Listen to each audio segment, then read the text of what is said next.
A huge problem facing society today is whether or not our news is trustworthy. Fake news is a term that has been used in recent years in regards to the spread of misinformation through media. Social media has been a huge factor in the perpetuation of fake news, also known as the spread of misinformation. When polled, many college students were found to consume most of their news information from social media sites. In the age of COVID-19, the spread of misinformation has seemed to have gotten worse. In our project, we want to find out if college students still trust the news they see shared on social media and how COVID-19 has affected their perception of the information they receive. To get more information on our topic, we sat down with Cal State Fullerton professor Marianne Schultz. Professor Schultz has a background in journalism and teaches many communications classes at Cal State Fullerton about the importance of media literacy.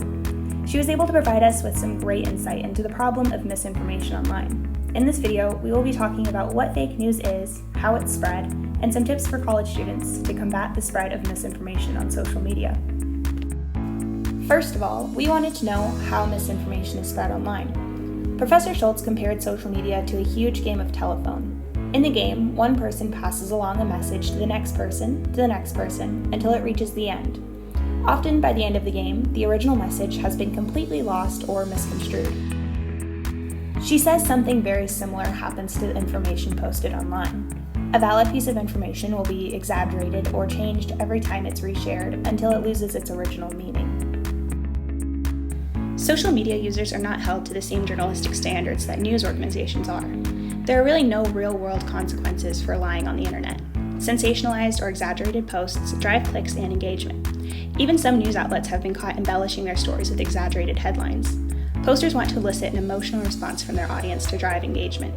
This often comes at the cost of the facts of the story. Algorithms set in place by social media platforms also largely aid in the spread of fake news.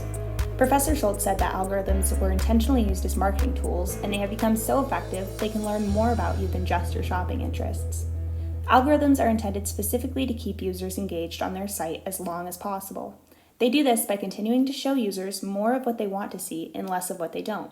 Against their point of view, citing how the algorithms are engineered. But professors at the University of Virginia actually took a look at the makeup of these algorithms, and found something different. Facebook in particular is more likely to give users content matching their worldview. This leads to major news confirmation bias, as the algorithms are only showing users news that will keep them engaged and confirm their pre-existing beliefs.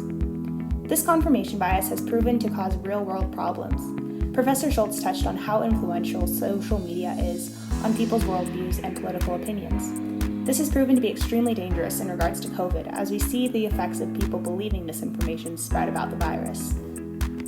Early in the pandemic, people were very afraid and unsure about the circumstances. This fear manifested itself on social media as conspiracies, violence, and outrage. Many people felt distrust of their government and how much was still unknown about the virus.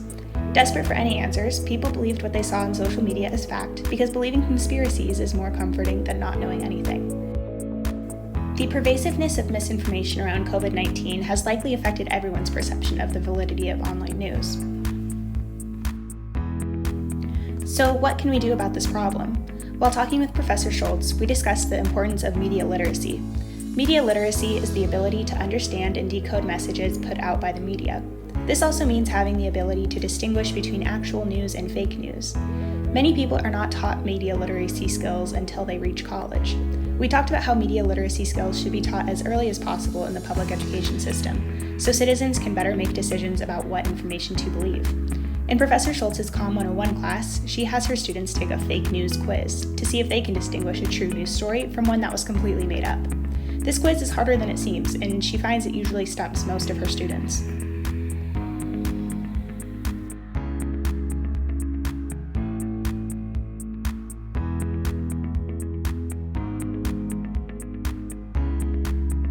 Lastly, Professor Schultz gave us some tips on how college students can be better media consumers.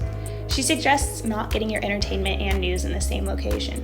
While news can be entertaining, it's important to actively consume news rather than passively. Don't believe or share everything you see online, and always question the intent of the messages you are receiving. The prevalence of misinformation on social media is an intimidating problem to face, but as communications professionals, it is up to us to do our research and make sure the news that we see and share online is true. We would like to thank Professor Schultz again for taking the time for this interview and providing us with insight on this topic.